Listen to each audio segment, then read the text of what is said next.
Right. Hello, everybody, and welcome. Thank you for joining us live. I'm Harriet Barley from Remarkable. I'll be chairing today's conversation.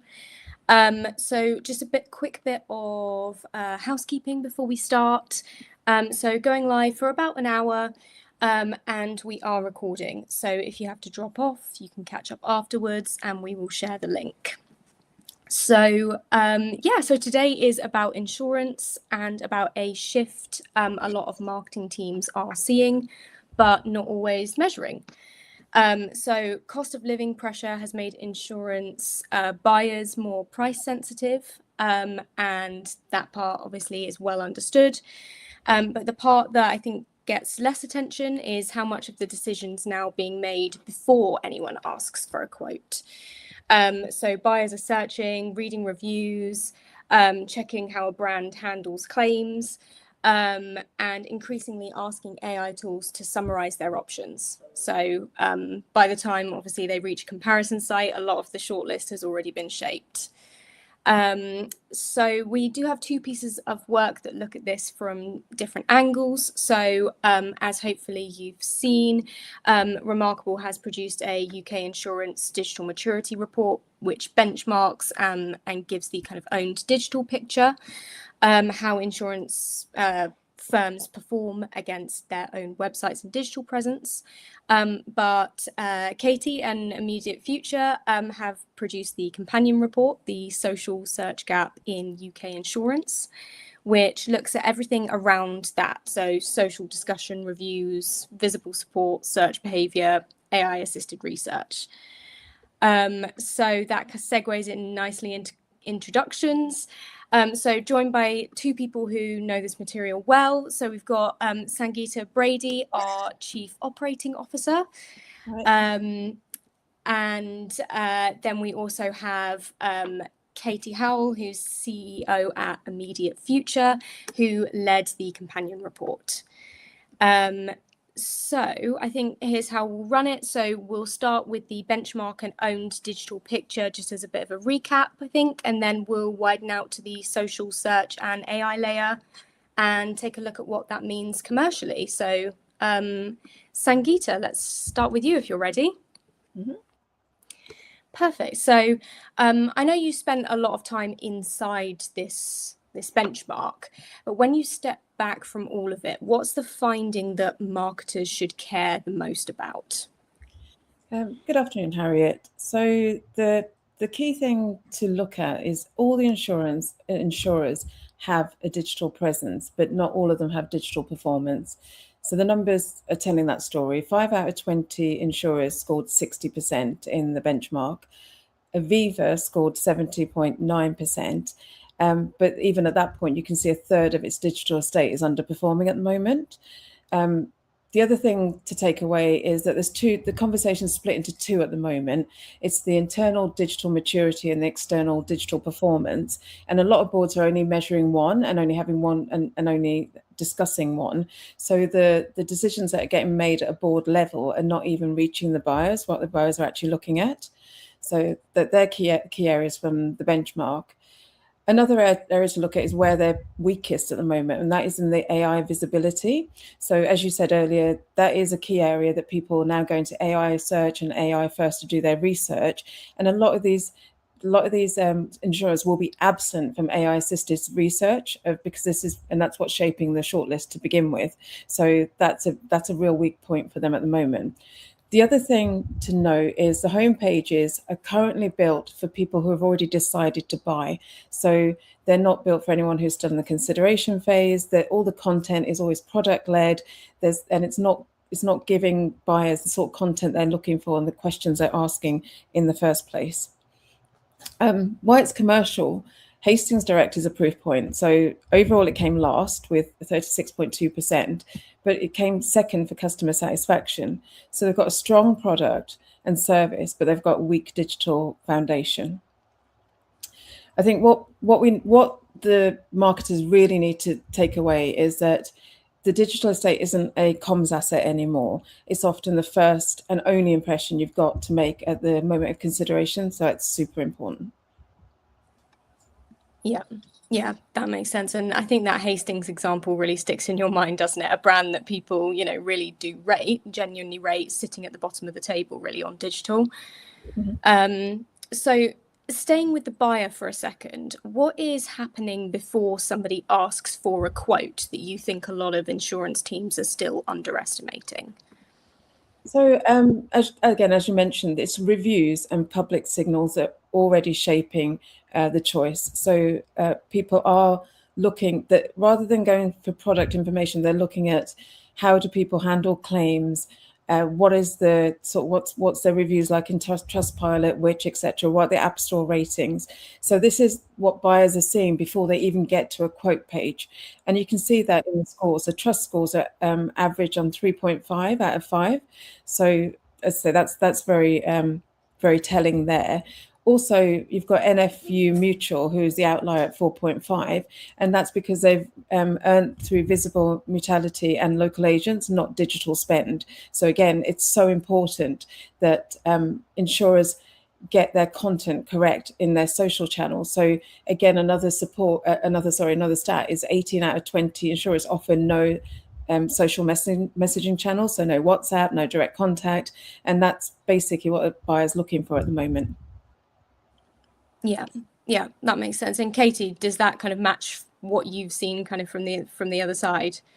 Yes, absolutely. And I think one of the really interesting bits and the challenge for us as marketeers is that people bounce between reviews and social and AI before they make their purchasing decisions. So I think that is a real challenge because we're trying to manage this whole multiple areas in which we need to show up. And Sangeeta, you said something really which struck me in our research on.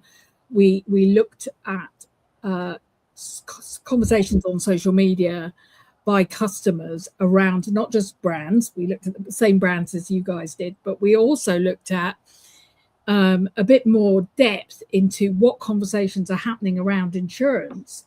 And we got some fairly surprising stats. But one of the things that comes out of this is where are the pain points for the buyer? What are they actually looking for? What questions are they asking? Because they're even more vocal about it when it gets to social than you would expect them to be. Yeah, yeah, and I think that, as I said, ties in nicely with kind of the key findings in our kind of digital benchmark report that came before, and a lot of this is happening kind of out there in reviews and social before anyone's anywhere near a quote. Sorry, So can I just give you an example? So I'm just yeah, looking for car insurance. I've literally just bought a new car, and I was totally guided by the people on social telling me, because I had such a bad experience with my last insurer. I'm making a claim and everything else, that I'd read up different horror stories and success stories on social before I decided who to actually get an estimate from. So it is very it's a strong buying signal. It's a strong evidence to go on who you should look at. Yes. yeah, and I think NFU Mutual as well, good reminder that trust doesn't have to come from digital spend is the ultimate kind of the message there, isn't it? Is what makes me wonder how much the benchmark can actually see. Where does the so I suppose this is a good question. Where does the owned digital presence stop telling the full story? So so you're completely right. The benchmark can only see the digital estate. We can't see anything. We couldn't see anything past that. So all we could see is the website, the tech stack, paid search, homepage, etc. So what the benchmark can't show is the things that the buyers are looking at. So it's the social presence, it's the AI search, etc. So what we find, as I say, the buyer doesn't just visit your site. As Katie has said, they're going to read reviews, they're going to check app ratings, they're going to claims components. So they're doing all of this work, and that's not what the website's doing.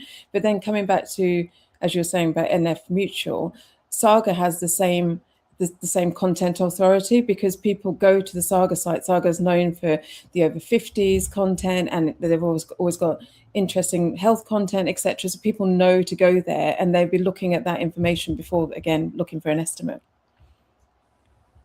Yeah, Yeah, I think it's really interesting, isn't it? The idea that kind of almost paradoxical idea that your post-sale experience almost with others is kind of actually quietly doing your pre-sales work for you. And I think that's the bit that the Hastings score couldn't really pick up. Yeah.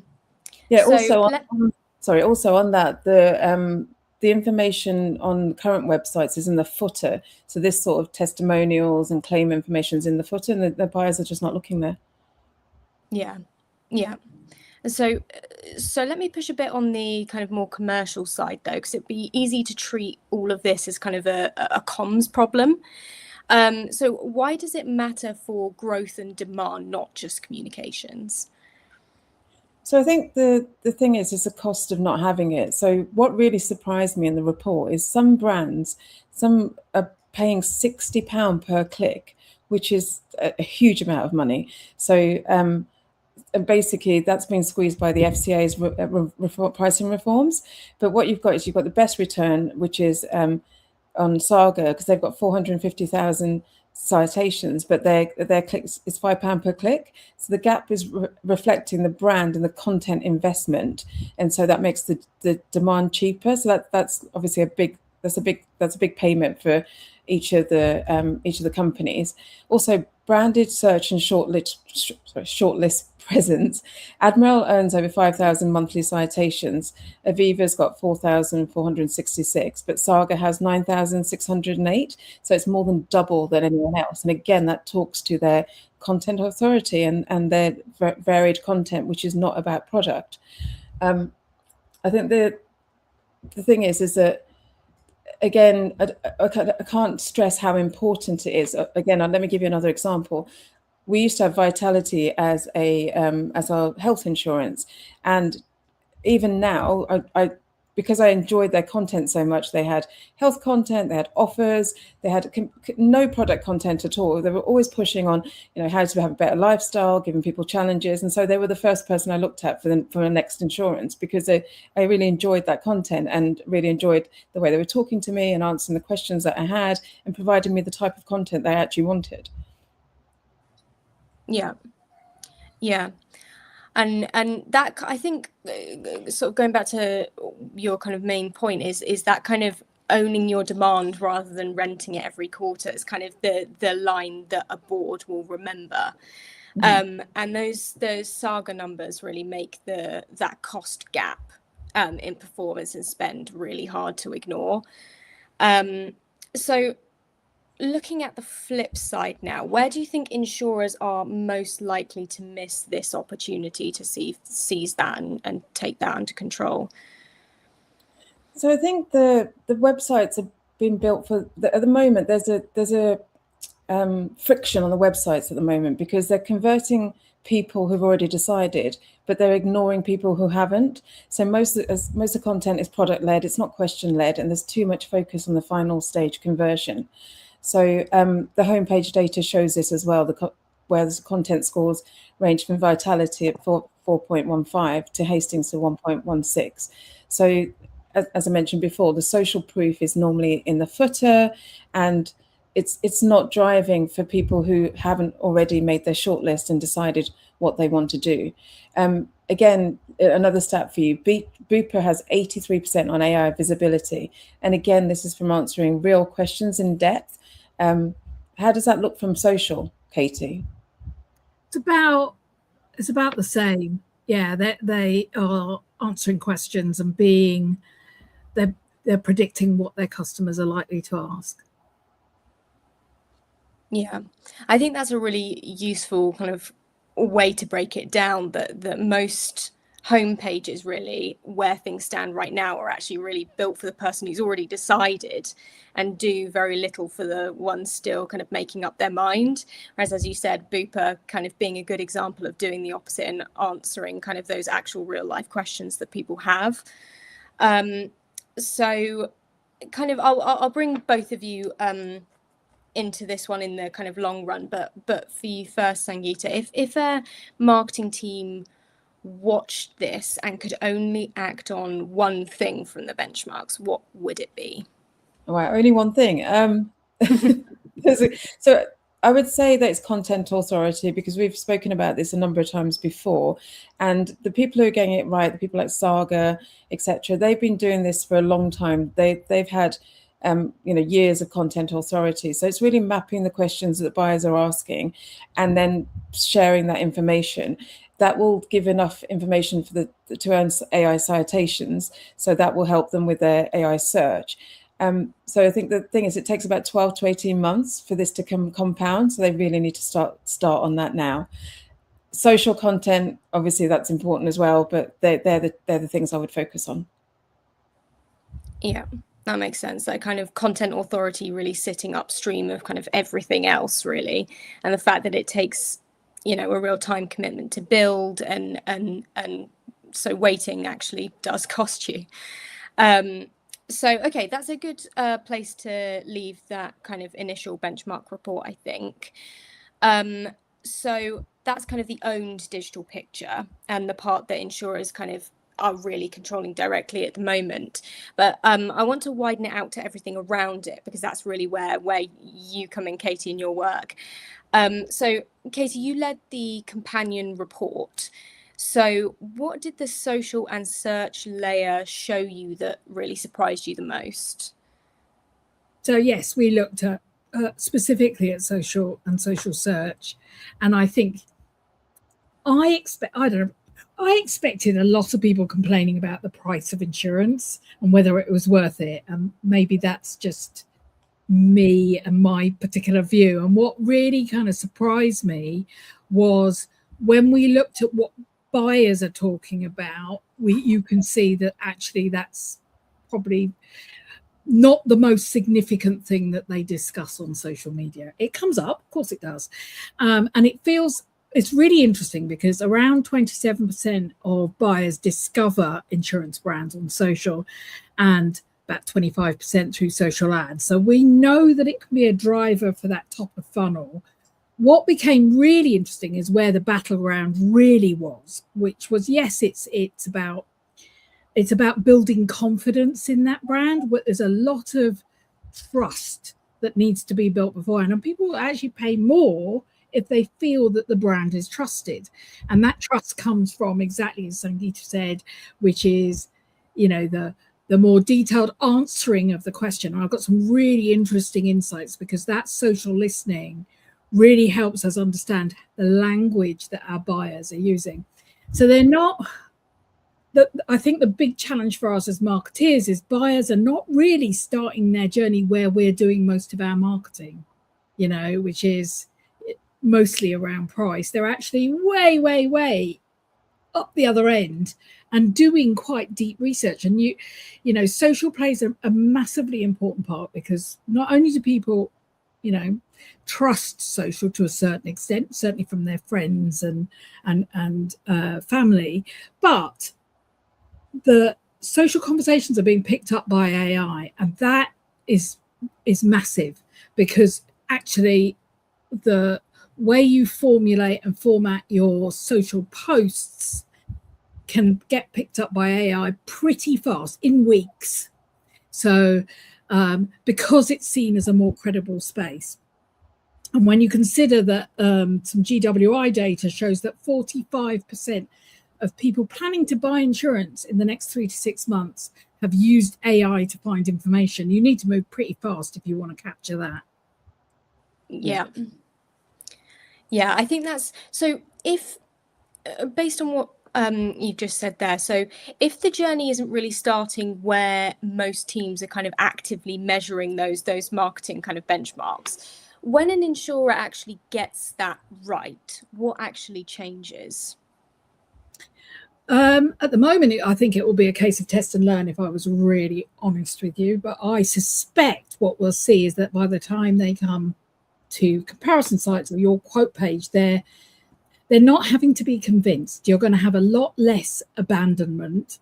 And when they're looking at comparison sites, they'll recognize your brand.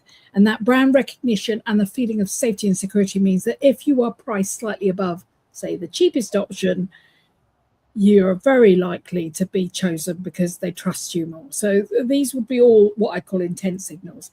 And I think a bigger problem that we have to solve commercially is that 31% of buyers say there is not enough public information to judge the true quality of an insurance policy. And so, in other words, that bit, which is almost a third of your buyers, don't feel that there's enough information out there. And that means that they, to play into Sangeeta, they're going to your website, they can't see it there because it's hidden in the footer, if it's there at all.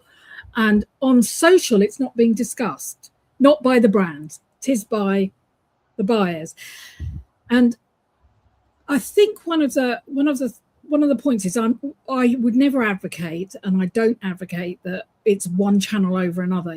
Comparison sites still matter, websites still matter, but it's about getting that mix right in the right point and understanding what the intention is and what people are going to certain channels to do. And I would rather that we thought about how social can make sure that renewals become a little less fragile and people just, because we know it's not an admin task at the moment, but everybody is so price conscious.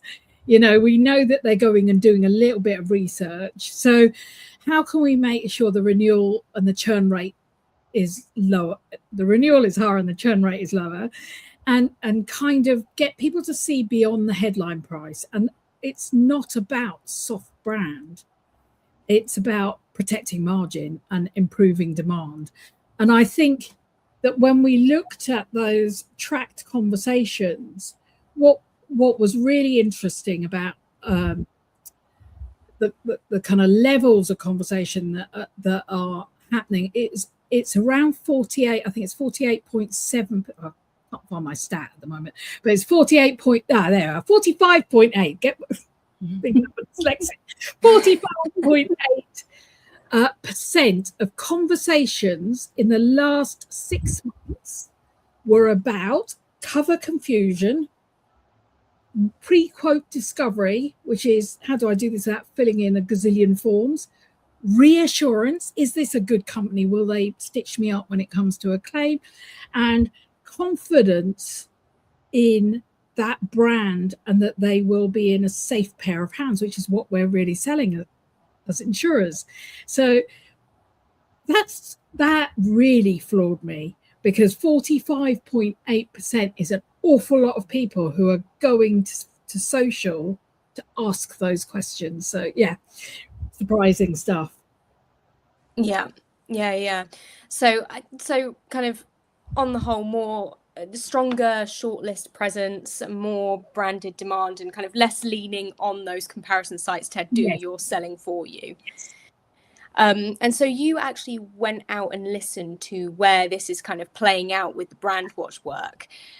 So what were the most interesting things that you found in the conversation? I think so I've talked about the big amount, but of conversation that is not about price. Only 16% of social conversations with buyers, not the brands, the buyers, is about price and value. 16%. The rest, quite a lot on cover confusion. Are we surprised? Not really.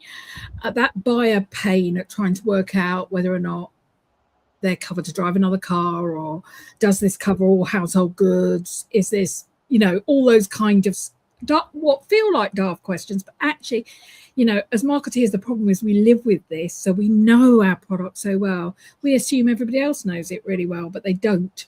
And those kind of questions. And then there's a little bit, about 11%, around pre-quote discovery. Where is the best places to go find out?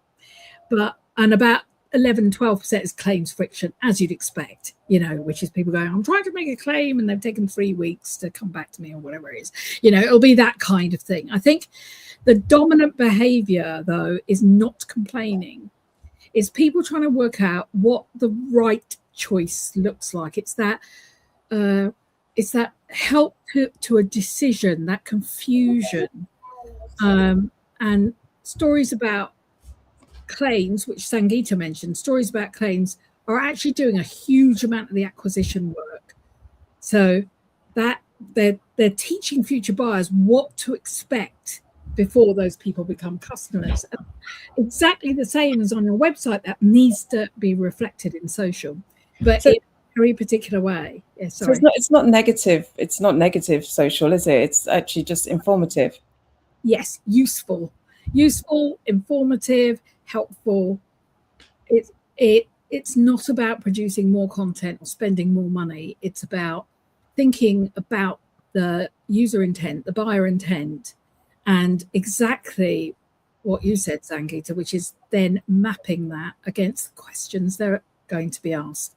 And from our perspective, that element of social search that also, by the way, pushes into what we call dark social, which are places like WhatsApp, Messenger, and of course, people just texting things to each other in private conversations, is huge. We don't even know the volume of that. So having easily digestible content that is useful means that it's easily shareable. And that easy shareability means that you're getting more and more people alongside your brand. Yeah, yeah, and it's actually, it's probably the wrong word, but it's slightly uncomfortable, isn't it? That if we're honest, that the conversation is doing all of this pre-purchase work, whether the brand actually shows up and does what they need to do or not. That conversation is still going around and ahead. And so where do you think, you've sort of answered this, but where do you think insurers are still really underbuilding in social? So I'm going to be a bit pithy about this because there's still too much focus on follower numbers. How many followers have we got? Instead of and creating lots and lots of content, there's too much broadcast content and not enough question-led content. And more importantly, there's very little proof of how great your product is in public. You need to keep repeating that. And what's really interesting is the brands really don't do that. They just assume people find that stuff instead of, it's pretty much what Sangeeta said, you know, they're putting it below the fold, in the footer, somewhere over here, because that doesn't, but actually that's possibly one of the most important things. So there's not enough visible reassurance and detail and usefulness. And what I see most when I was looking, and it's in the report, which is what I see most with the brands is there's, you can see there's only a few brands are looking at structured thinking when it comes to their content. So it's very campaign led. So people go out and go, oh, we need a campaign that you can get, you know, family discounts, blah, blah, blah. That's what we're pushing, instead of looking at what the customers really, I mean, that might be part of their buying, but it's not their whole bit. It might be something else altogether. And I feel that campaign calendars have their moment, but actually there's an always on trigger that is also going to feed your AI search as well. And instead of brands benchmarking themselves in terms of follower numbers or engagements, what they should be doing is looking at in terms of how much clearer they are in terms of explaining their insurance, their discoverability. So how easy do they make it to find the information you want? You don't have to actually fill in the form, do the quote, then work out whether the policy fits you. And then the trust signals, you know, the reference trust signals. And we know that 31% don't think there's enough information out there. And we know 93% of insurance buyers use chat or messaging apps. So we know the information will flow slightly in the darker side of things. And we know that there are big discussions, up to 27% of discussions will also take place in Facebook groups. So there's quite a lot of evidence in the report that really points to not necessarily producing more or spending more, but frameworking your content so that you're lining up to the questions that the audience is asking. Yeah, so essentially there's there's a lot of broadcasting going on and not too much actually answering the questions that the buyer is asking and wants answers to. Okay, so let's make the kind of better version, the kind of North Star, a bit more concrete. So if you were describing what good looks like to a team that does want to improve, what would be the kind of North Star points that you would point to? I think it's actually much simpler. And in this report, it isn't just, ooh, look, here's some research. I've actually, now I'm hoping I can share this report if it will let me. No. Oh, no, won't let me do it that way. I'll try share screen. One sec, put the glasses on, can't bloody see what I'm doing. Share, right, hopefully. I'm wondering if you need to pop me in there because there we are, great.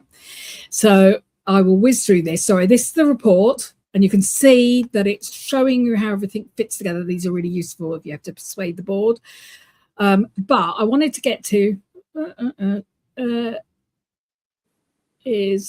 this is the bit you need to start thinking about. And this is a bit more generic because obviously I'm not speaking to a particular brand or a particular use case, or if it's car insurance or house insurance or whatever it is. What you need to do is think about the buyer moment. So this is a bit you'd automatically but start looking at the questions behind it and then what social needs to do in order to fix those. This is a really, really good starting point because it makes you think about, the language you're very used to in insurance as a marketeer who lives with it, that is not the language your audience is used to. And sometimes without being overtly patronizing, you can also help them. So you find that there's questions about what do they mean when they mean third party, and we think, well, surely you should know what third party insurance is, but helping people to understand what they're buying and how we can answer these things plainly really matters.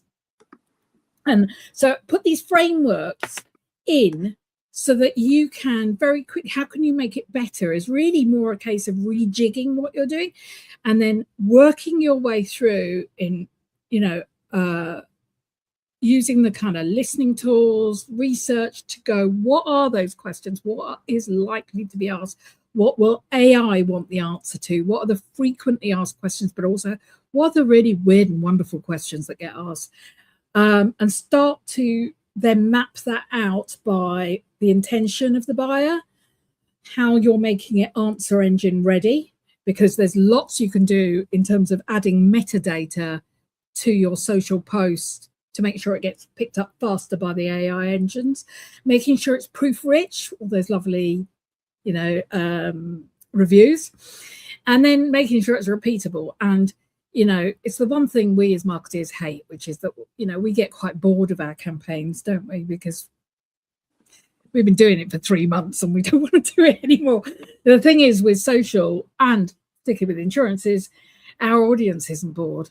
And so we have to keep this always on role of what's the intention of our audience? What's the question that needs answering? What's the AI question that needs answering? How are we being useful? Where is the proof point? How do we make it repeatable? Yeah. So amazing. Kind of chiming in and, by the way, sorry, we can stop sharing. Oh, okay. I'll take it out. That's all. There we go. So let's make this kind of, I suppose, practical in a sense. So if somebody listening wants to act on this, where should they start? I feel like I'm repeating Sangeeta. Map the buyer questions that still go unanswered. Definitely audit the public footprint. And I don't mean, this is real, it's very tempting to look at how people talk about you on your channels, but actually you have to go wider, and the places to go, uncover where that dark social really, those conversations. One of the ways to get lots of indicators in places like Reddit. So there's a lot of little groups and chats there that give you a really clear view of what people think about your brand, and also where they're struggling. Look at where your brand is strong, where it's vague, where it's absent. And some of our research showed there's some very absent brands doing little more than campaigning for acquisition, really just a numbers game, which is not playing into the best that social can deliver, and certainly not playing into how the paid social advertising works these days, which is, it's really just not all about reach. And then I would definitely say check what AI is doing, check what the reviews are saying, look at those social comments, and then find those clarity gaps first. And then you can then quite quickly put in the proof and reassurance that you need. We do have a diagnostic tool, which I know, Harriet, you said you'd pop into the comments. So if anybody wants to look at whether or not how they compare basically to others, and look at having a solution that's a little bit more tailored to them, there's a diagnostic tool we've set up that will make it a little bit easier for brands to understand your buyers, how the search engines and AI systems are actually working in your current environment. Yeah. Okay. Yeah, no, absolutely. We'll pop that into the chat. And also I think we'll include that in any kind of follow-up. Make sure people get that link. That's really useful for people to have. So essentially kind of condensing that in the best way I can then. So kind of being honest about where you're strong, where you are absent, falling short, where you're exposed before the quote, and essentially which questions that you're just not answering yet that people need an answer to. So, okay, that makes sense. So let me pull a kind of bigger question to both of you then before we go on to any kind of audience questions, etc. So imagine you're sitting inside a large insurance brand. So you have a decent team but limited room to do everything. So what would you prioritize first over, let's say, the first 90 days? I'll let you go first, Katie, from your social listening. I'd say fix the unanswered questions, cover, exclusions, claims, value, renewal, all of those things. Make sure that the answers that you give are in plain English, and make sure that obviously that it's set so that people can actually see it.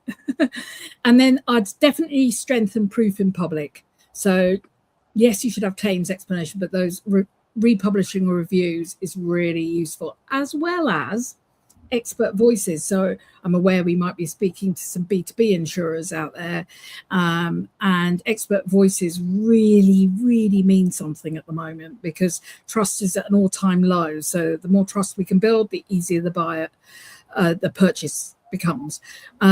And proof that survives a bit of scrutiny is being shared around. And then making the system repeatable. If you have a fair-sized team, or even a teeny-tiny team, one of the problems that the trap social will often fall into is people rush. The boss says we're doing this, marketing director says this is our big campaign, and we're often running from one thing to the next. What you need to make this really work, to be in the AI engines, to be in the search engines, to be in that part of the buying process that's actually making a large number of the decisions, is to have a working rhythm. So, every Monday, instead of doing,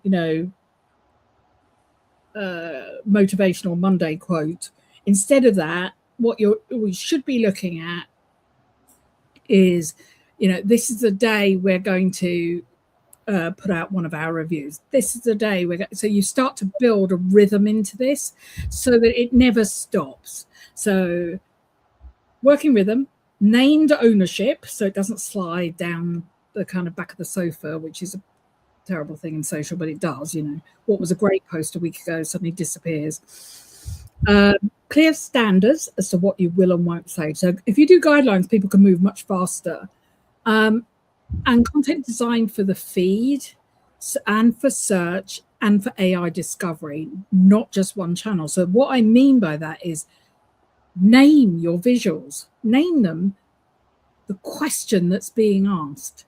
I mean really simple things like this, making sure that you're using the optimal content sources, that your copy is actually stating somewhere in it what the question is.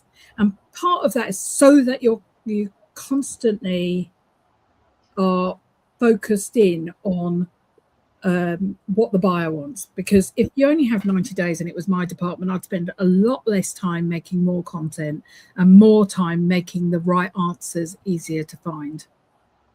Yeah, I'd agree with you there. So if you only had a small team, a lot of the insurers have the relevant content just on the wrong page, on the wrong place at the home page.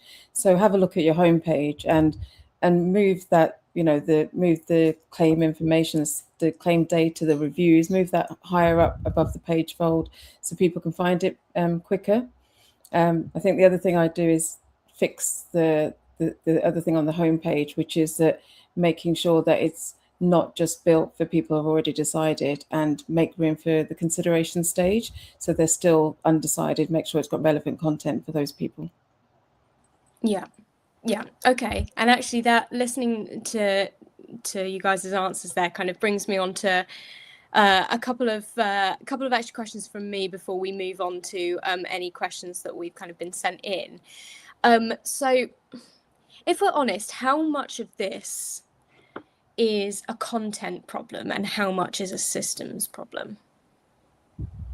I think it's all a content problem. I think people are trying to hide it. Obviously, systems are important, page speed, what type of tech stack you've got, but really, it's not. It's not SEO that's failing. It's the depth of content. And so, as we said before, rather than these are the products we sell, and as Katie has also iterated, we should be answering the questions the buyers want to know. So you can have a really great website, really fast, etc., with the wrong content, and then the AI engines won't pick you up anyway.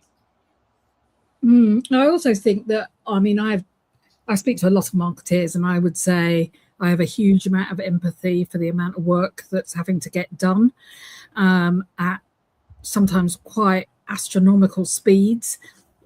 I think this has fallen to the wayside because it requires you to sit and think a bit, to step back from what you're doing and saying, okay, instead of sort of being part of this big machine that's churning content out, we actually need to step back and look at what we're really trying to say, not just in our messaging, but how we're expressing the brand, how we're building trust and assurance. And I think that bit of trying to help marketers step back from this and go, right, okay, so how do we rearrange that framework so that we're not just racing to fill the empty black hole of content? We're not just running campaigns that just, it will throw people across the line, get us noticed, lovely, but we want to get people signing those quotes and spending that money with us. That's trust. That bit is trust. If we want to beat the price only, and that's that race to the bottom, then trust is the trigger we need to play into. Yeah, it's really interesting. And so one last question from me then. So where do you think AI search will make the biggest difference to ensure visibility over the next year or so? I'm going to let Katie take that one. Well, some stats that we collated during the point of writing this report are 45% of near-term buyers have already used AI to find information. 35% of UK adults use ChatGPT in the last month. 20% use Gemini. 19% use Copilot. My point being is, it's creeping in. I really see it as a in the same way as our B2B buyers use it as a research tool, so do our consumers. And they're also going for the first time ever, here's my policy, let me upload my policy, and let me ask, what's good about this, what's bad about this, how does that compare? Isn't that terrifying? that is utterly terrifying, because our policies are going to end up all being compared or very vanilla. So we have to look at how we differentiate. And I think the job that we have to do as marketeers to make AI work for us is, how do we make it as simple as possible, that when somebody asks the question, AI knows everything they need to know from us, and it's fully trusted because it's cited, because other people have said it, not just us, blah, blah, blah. And that is really the crucial element. So will it be the be all and end all? I suspect not. People will still go check out what their mates say, go and have a look at what people are saying on Reddit, look at reviews, go to the website, check it's aligned with what they're thinking. It will all depend on the type of insurance they're trying to get. So I don't think you can ignore one, like I said at the beginning, but you can't also ignore AI. Yeah, it's interesting. And actually, so I don't know if you saw, we had a comment pop up there. I mean, it took up a big chunk of the screen, something pretty hard to ignore. So we had a question from Natalie. So I'm not sure if you can see that, but I'll read it out to you if it's gone off of the screen. So she just said, I agree with Sangeeta. Whenever I'm looking for insurance, one of the first things I do is check the company's social media. If they haven't posted in months or don't seem active, I usually end up leaving their website because it doesn't inspire much confidence. I also much prefer informative posts over constant product promotion. Helpful tips, real insights show that they understand their customers and build far more trust than endless sales posts. So it's slightly cut off here, so I'm not sure why I can't see the final sentence, but yeah. So any comment back to Natalie there? Yeah, spot on. I think that's most of us these days, no matter what we seem to be buying, is I think there is generally a feeling that we would get a better view of that product. And I think the phrase I would say is AI, when AI plays its part, it does not invent the authority. It assembles it from whatever you have already got in the public domain. And that is the crucial element that you need to remember. It's not that AI thinks, it doesn't, but it is gathering as much information as possible. So you want those spots everywhere so that someone like Natalie feels extraordinarily confident in going ahead with her purchase. Do you think the other thing is, as Natalie says, I don't know about you, but a lot of people feel like, I do feel like I have insurance sold to me and products sold to me all the time. And I quite like the idea of different content, because I'm more likely to feel less worried, because I don't know about you, but anything to do with insurance or house insurance, I just don't like buying it anyway. So just like everybody just feels a little bit wary of it. So I think the softer approach with the content, which is not just product led, really works for me, because I'm likely to read it and then it will hook me onto something else. Yeah. So that is, a lot of people feel that way. And because they are going to go and ask questions they've always wanted to ask, you know, in places like AI, they're going to ask this question, which is, what do you mean by an APR? What do you mean with all the language that we as marketeers in this industry, it sort of trips off the tongue, doesn't it? It's so easy, and we understand it, and we understand what's meant by a no claims bonus, and we understand, but not everybody does. No, I had no idea. I felt really silly going to the insurer to talk about it without knowing. So I'd asked Claude, and Claude told me everything before I even had to go. So exactly. And where's Claude getting that information from? Wouldn't it be lovely if it was your brand? If you see what I mean, not your brand. Absolutely. Yeah, you know what I mean? If it is Aviva says, let me explain it in a lovely way, suddenly that brand is associated, whether or not it actually comes up, even if it isn't linked. If it's giving you something, that is really the joy of connecting your website, your social, your search all together, so that it works in this slightly different structure of being useful. Do you think insurers, how many insurers do you think actually understand this shift in perception? Because it's happened very quickly. I mean, AI is now embodied in everything that we do. Do you think insurers are moving quick enough? I mean, I suppose the report shows they're not, but do you think they're going to take it on board? I mean, this could be quite different in a month's time with AI. Yeah, and I don't think it's front of mind, or if it is, I don't think it's ignorance. It's possibly busyness. Like I said, I have a lot of empathy for marketing directors right now who are trying to do battle with everything.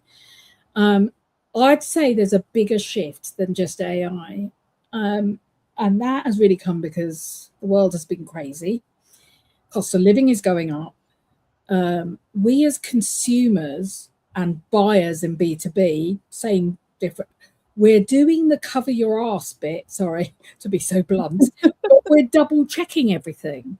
So what was an admin, oh, I might as well renew, has now become, where can I get more? What is the value of this? Is this a good insurer that I've been with? Not just about the money, but also about what I'm getting. Do I trust this person? Trust has become the change in behavior that, I've been 24 years in social media and 40 years in marketing. I have never seen it the way it is now. And that need to build trust can only happen if we are more open about what we're talking about, explain what our policies mean, help people to make those decisions. And I think the behavioral change is being met with some of the AI across the top of it, but it is a behavioral change because they're going everywhere to find that answer, from friends, family, social search. They're going all over the place to find that answer.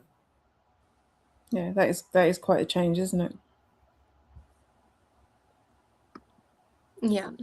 So I just looking at the time, hate to be the timekeeper here, but I think it's probably time to bring in, probably have time for a couple of audience questions. So anybody we don't get to, we will reach out to you separately. So let's start with, and apologies, I can't see the names of people who have asked these. First one, is there a difference between the brands that attract attention and the brands that turn that attention into trust? Yes. I think after that little rant that I just had, I think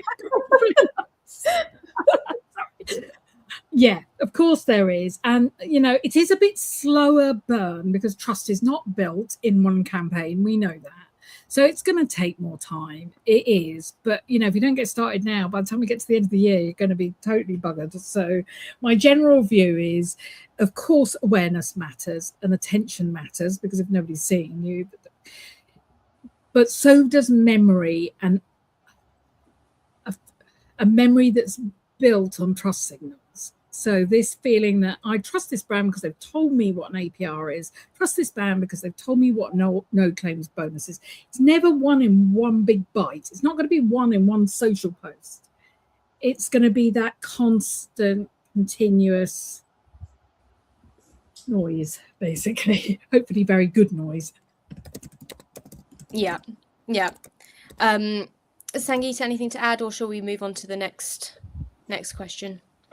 No, just move on. Thank you. Okay, so next question. So how should teams think about measuring these crucial steps, given so much of it sits kind of before the quote? So do you know what? It's that whole thing. You can measure anything, so you measure everything, and it all becomes quite a meaningless. It's part of the system that I really dislike about followers, which is it doesn't actually mean anything. Everybody feels really good, but it doesn't move the needle. I'm beginning to feel the same way about likes and engagement stats. Now, there is value. Of course there is. There's value in making sure that that you're attracting the attention of people.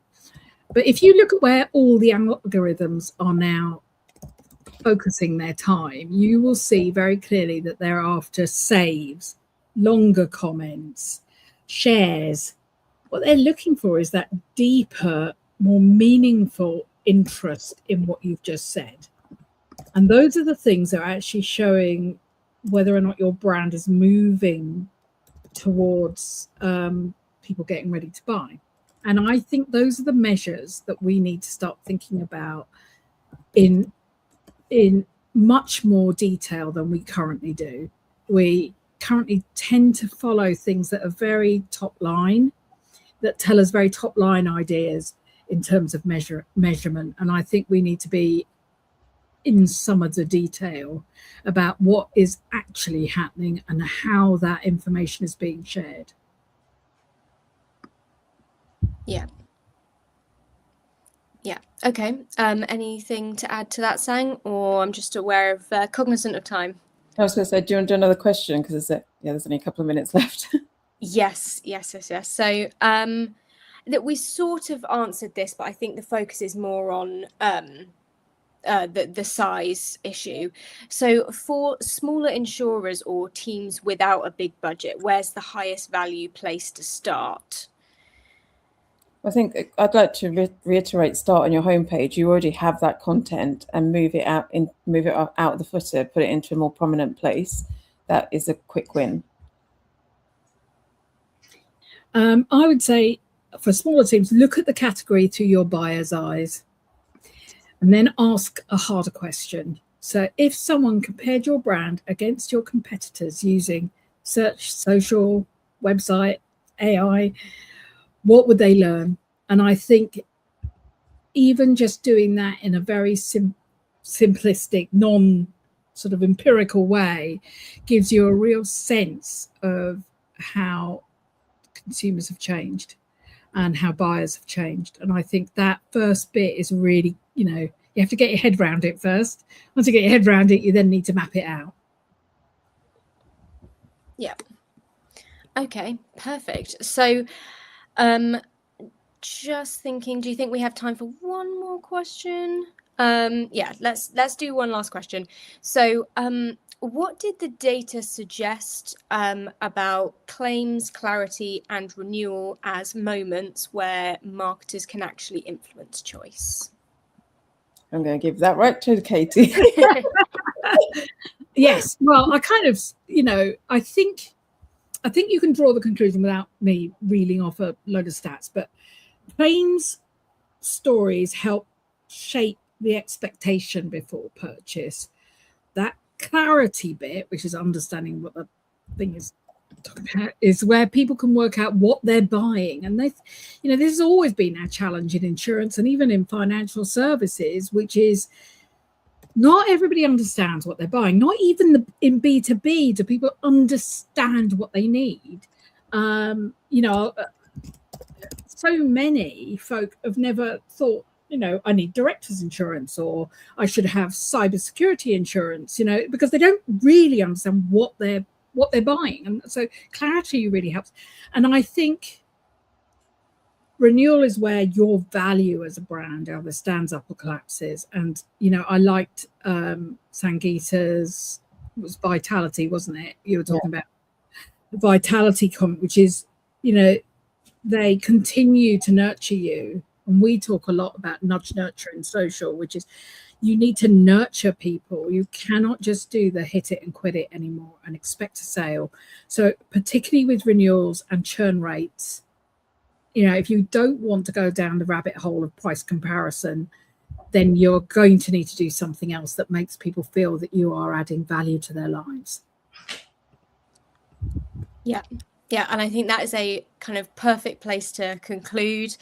So obviously now coming to time. So I think for everyone's benefit, if there's one thing to take away from today, it is that price, yes, still matters in insurance, but is not doing all of the deciding. More of the shortlist is being shaped earlier through search, reviews, social signals, visible support, and AI-assisted research. So that gives insurers a real chance to influence choice before a comparison site reduces it to cost alone. So if you want to understand where your own brand is going strong, absent, or where you're looking a bit vulnerable before the quote, that's exactly what a social and AI search diagnosis looks at. So both Remarkable and Immediate Future can help you with that. So no pressure today, but if it is useful, get in touch and we can talk it through. The benchmark, the digital report, the companion report, both available, and the diagnostic tool. So we will be sharing that with you. And yeah, just a reminder, this session has been recorded, so of course we will share that and we'll share the links too. But yes, thank you so much to Katie, thank you to Sangeeta, and thank you all for joining us live. I think that concludes. Thank you. Thank you. All right, bye-bye.